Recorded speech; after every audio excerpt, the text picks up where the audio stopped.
Shalom, je voulais un peu parler de qui nous sommes. Que nous sommes aujourd'hui la parole faite chair. Donc si vous prenez Jean 1.1, Jean 1.1, ça se parle au passé, donc au commencement.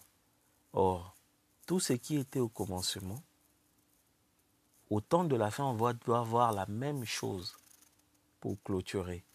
Si vous prenez Jean 1.1, vous allez voir, je vais vous montrer que tout ce verset de Jean 1.1 là, c'est nous.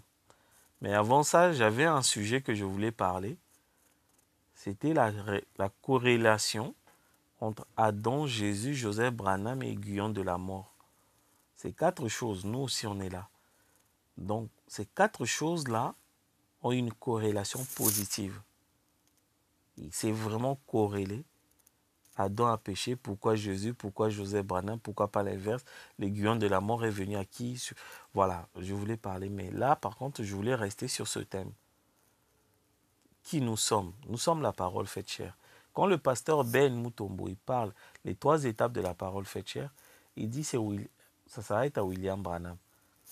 Vous voyez, mais sauf qu'il oublie que non, la parole faite chair, c'est nous. C'est nous. La parole, c'est l'esprit et la chair, c'est nous. Donc Dieu viendra s'incarner en nous. C'est en ce moment-là, Dieu devient la parole faite chair.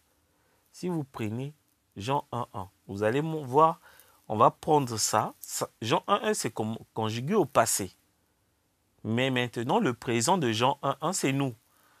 Au commencement était la parole, et la parole était avec Dieu, et la parole était Dieu. Ça, c'est Jean 1.1. Maintenant, le présent, la parole, c'est nous. William Branham le dit ici.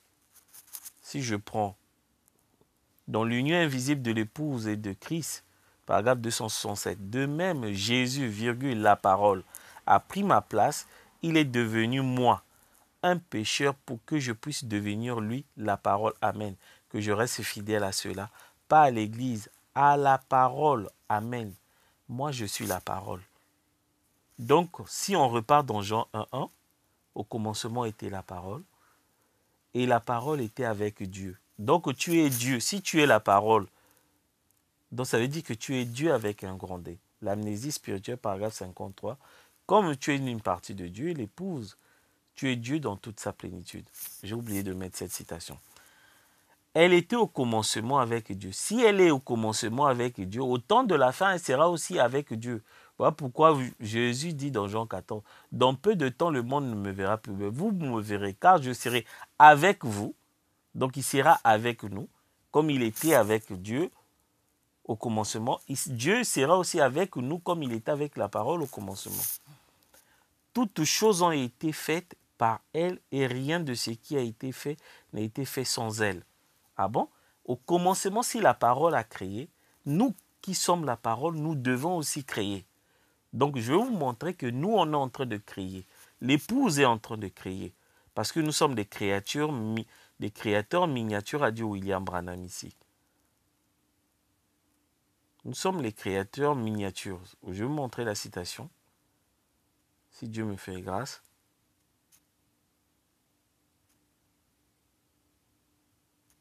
Comment j'ai pas... Je vais prendre... Je vais trouver ça.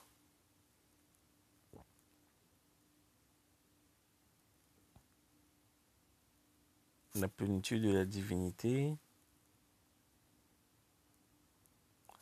En effet, si vous prenez l'amour divin, paragraphe 48, en effet, vous êtes un créateur en miniature, parce que vous êtes des fils et des filles de Dieu.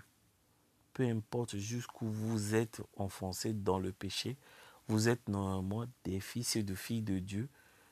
C'est ce que votre âme et votre esprit ont été déchus et dégénérés, mais Dieu est votre créateur. En effet, vous êtes un créateur en miniature. Donc, nous allons créer des mondes. Ésaïe a vu ça dans Ésaïe 61. Dans le millénium, nous allons créer des mondes. Vous voyez? Donc là, je voulais un peu revenir. Nous sommes des créatures en miniature. Maintenant, on repart toujours dans Jean 1.1. Elle était la vie, et la vie était la lumière des hommes. Comme nous sommes la parole, Donc ça veut dire que nous sommes aussi la Jésus le dit dans Jean 15, Jean 6. Et c'est l'esprit qui vivifie la chair, ne sert à rien. Les paroles que je vous ai dites sont esprit et vie. Donc, tu es la parole est vie. Donc, tu accomplis Jean 1, Jean 1, verset 4. La lumière, lui, dans les ténèbres, et les ténèbres l'ont pas reçue. La parole est la lumière. Et comme nous sommes la parole, nous sommes aussi la lumière. Jésus le dit dans les Béatitudes, dans Matthieu 5, verset 14. Vous êtes la lumière du monde. Une ville située sur une montagne ne peut être cachée. Donc, on accomplit Jean 1, verset 5. Donc, et la lumière, lui, dans les ténèbres, et les ténèbres ne l'ont pas reçue. Les ténèbres, ce sont les églises. Ils n'ont pas reçu les lumières. Ils ont mis Christ dehors. Christ, c'est l'épouse. Au temps de la fin chez les nations, Christ, c'est l'épouse que les dénominations ont mis dehors. On est en train de frapper aux gens. Sortez, venez, on va souper ensemble. Venez, il y a la révélation. Venez, il y a la manne. Venez manger. Venez. Le Christ chez les nations, c'est l'épouse. On l'a mis dehors. Il y a eu un homme envoyé de Dieu, son nom était Jean. Il vint pour servir de témoin, pour rendre témoignage à la lumière, afin que tous eussent cru en lui. Il n'était pas la lumière, mais il pour rendre témoignage à la lumière. La lumière, c'est Zacharie 14, 7, c'est Malachie 4. William Branham est venu avant nous. Il a rendu témoignage de nous. Il a parlé de nous dans toute sa parole. Dans toutes les brochures de William Branham, il a parlé de l'île de Malachie 4.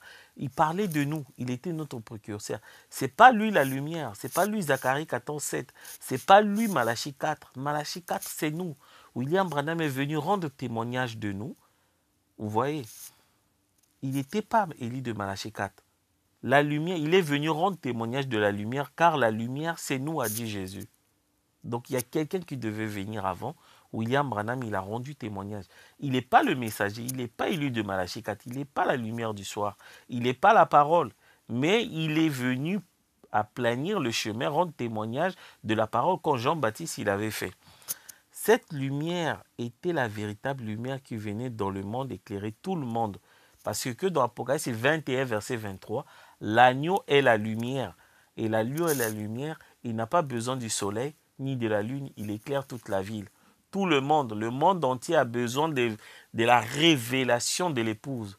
Seule la révélation peut venir de l'épouse et cette révélation-là qui éclaire les gens, qui essaye que les gens puissent voir la parole d'une manière nette, puissent voir la Bible devienne un nouvel livre à travers la révélation de l'épouse.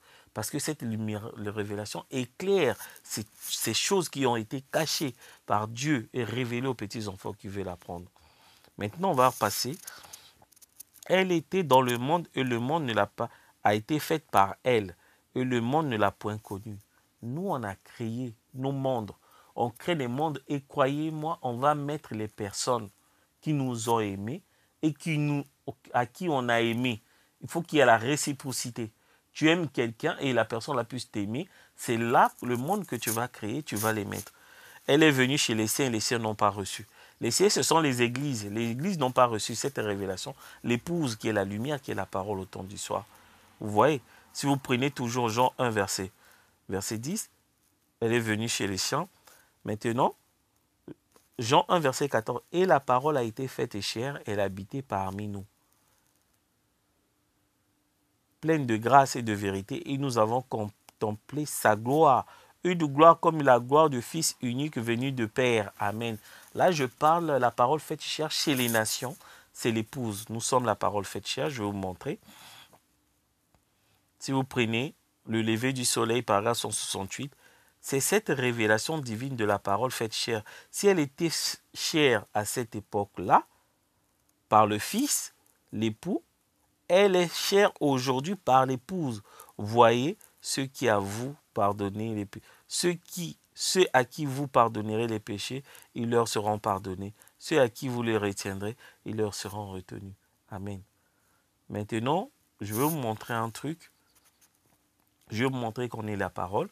Mais les gens disent, mais non, la seule parole, c'est En plus, il dit que non, la parole était vie. Si vous prenez Jean 1, verset 4, et elle était la vie. Et nous sommes la vie. Jésus-Christ, il a dit, je suis dans Jean 14, verset 6, Je suis le chemin, la vérité et la vie. Nul ne peut venir au Père que par moi. Jésus était le chemin, la vérité et la vie. Les gens disent, mais il n'y a que Jésus qui est la vie. Mais pas du tout. William Branham, il dit ici que nous sommes, si vous prenez, il dit, dont Dieu emmène son Église à la perfection. Mais la chose est qu'ils oublient ce qu'ils sont. Ils se disent, eh bien, je ne sais pas, oh mon frère, vous qui êtes nés de nouveau, vous êtes des filles et des filles de Dieu, égaux à Jésus-Christ. Dans sa présence, oh là là, c'est ce qui met le diable en colère. C'est laisser l'Église de Dieu comprendre qui elle est. Amen. Nous sommes égales à Jésus-Christ. Nous sommes la parole. Nous sommes l'épouse. Nous sommes la vie. Nous sommes la parole. Nous sommes le chemin. Pour que les gens puissent aller au Père à la vie éternelle, doivent passer par l'épouse. Chez les nations, c'est obligatoire. Parce que nous sommes la lumière. C'est nous qui éclairons les gens par rapport au mystère. Parce que c'est l'épouse qui a valu le livre qui révèle le mystère de Dieu. Dieu a donné la révélation au temps de la fin qu'à Élie de Malachie 4. Or, Élie de Malachie 4, c'est l'épouse, c'est Dieu dans son église. C'est nous les fils de Dieu. Pour des gens qui disent que oui, l'épouse c'est William Branham, c'est pas nous. Mais je vais leur montrer.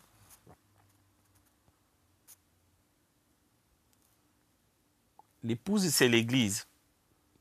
Prenez Christ, c'est le mystère de Dieu, révélé par grâce en 66. Maintenant, toute la plénitude de la divinité corporelle habite dans son église.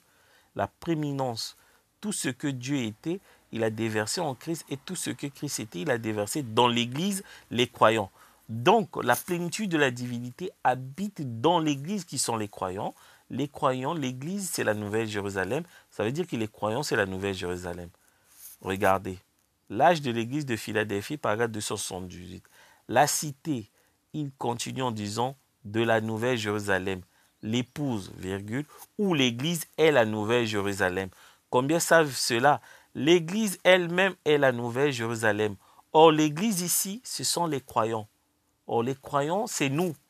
L'église, c'est l'épouse. C'est la Nouvelle Jérusalem, c'est l'épouse. C'est nous. Donc, aujourd'hui, nous sommes la parole faite chair. Ce que le pasteur Ben Mutombo s'est arrêté à William Branham. Or, William Branham, il devait avoir une continuité pour vous montrer que non, ce que William Branham a accompli, il a accompli en tant que l'époux. Or, l'épouse aussi devait, quand il dit tout est accompli, comme les gens disent, William Branham, il a accompli, oui, il a accompli par rapport à sa mission, ouvrir les seaux. Parce qu'il n'y a que l'époux, le père lui-même qui devait ouvrir les seaux. Il a accompli tout ça. Vous voyez? Mais l'épouse aussi devait accomplir, a dit William Branham. Je vais vous montrer cette citation pour clôturer. Regardez, dans le lever du soleil, paragraphe 243. Eh bien, comment l'épouse peut-elle être là sans manifester tout ce qui avait été promis à son sujet? L'épouse, c'est nous. C'est la Nouvelle Jérusalem, c'est les croyants. C'est les fils de Dieu manifestés. Et l'épouse être là, et l'époux être là sans qu'il soit l'épouse. Mais puisqu'il a tout accompli, il l'époux, qu'elle est même allée jusqu'à le prouver ensuite par sa propre résurrection d'entre les morts, alors là, l'épouse ne doit-elle pas accomplir la même chose, être exactement ce que la parole a dit qu'elle sera en ces derniers jours? Ne doit-elle pas revenir par Malachie 4? Ne doit-elle pas être manifestée comme au jour de Sodome, Luc 17:30? Le monde ne doit pas être exactement tel qu'il est. Ces choses ne sont-elles pas... Vous voyez? Donc l'épouse aussi doit accomplir les choses à travers Malachie 4. William Branham, il a accompli en tant que l'époux, en tant que le père, le créateur du ciel et de la terre, qui devait ouvrir le livre au ciel. Or, sur la terre, d'après les conditions, comment les Sodome, qui sont les églises, vous voyez comment les églises sont devenues des sodomites. Les vrais sodomites, ce sont les gens des églises. Élie de Malachie 4 doit venir pour faire sortir ces gens-là, par la voix d'Élie de Malachie 4, pour emmener l'église à l'enlèvement. Par les révélations, il doit éclairer le monde parce qu'il est la lumière, avec la révélation qu'il va publier. Vous voyez? Donc aujourd'hui, nous sommes la parole faite chair. Voilà, nous sommes des créateurs en miniature. Nous sommes la vie. Nous sommes la lumière, nous sommes le chemin, et nous sommes égaux à Jésus-Christ. Et aujourd'hui, la parole faite chair, c'est nous. Voilà, ça c'est côté nation. Dans Apocalypse 19, quand Christ descend, il avait un nom écrit sur la cour, il s'appelait la parole. C'est l'épouse, c'était toi. C'est toi la parole. Ça c'est côté nation, puisque dans Apocalypse 19 jusqu'à Apocalypse 22, il traite avec les Juifs et les nations. Donc s'il y a la parole côté nation, il y a aussi la parole côté Israël. C'est Joseph Marion Branham, c'est lui qui a l'épée du roi. Le prophète est la parole de Dieu en son jour. C'est lui le Saint-Esprit côté Israël. Et chez nous, le Saint-Esprit, c'est le prophète de l'heure, c'est Malachie 4. C'est l'épouse, c'est nous qui sommes le Saint-Esprit, les fils de Dieu manifestés. C'est nous qui sommes la nouvelle Jérusalem. Ce que Abraham voulait voir, le pays qu'Abraham voulait voir, tous les prophètes l'ont salué de loin. C'était nous, nous qui avons toute la révélation, nous qui avons avalé le livre, et l'île de Malachie 4, nous qui devons révéler le mystère de Dieu à toute l'humanité, nous qui devons ressusciter les morts en Christ. Vous voyez? Donc si vous vous arrêtez à William Branham, vous allez oublier que William Branham, il avait écrit « I will come again, je reviendrai ». Donc nous sommes la preuve de la résurrection que William Branham est vivant. Parce que si vous vous arrêtez à William Branham, c'est qu'il est mort. Aussi, il y a une suite, c'est qu'il y a les preuves de la résurrection. Donc il y a une suite, c'est l'épouse qui devait continuer le trajet, et Joseph Branham pour clôturer, côté Israël. Donc nous sommes la parole faite chair, c'est nous qui sommes les créatures multiples. Nul ne peut aller au Père sans passer par la révélation qui sort de la bouche de l'épouse. Ainsi de suite, c'est nous qui avons éclairé les mystères que William Branham a cachés avant la fondation du monde, parce que nous sommes la lumière, nous sommes la nouvelle Jérusalem, que Abraham voulait voir, il a salué de loin. Que la gloire, l'honneur reviennent à Elohim William Branham. Amen.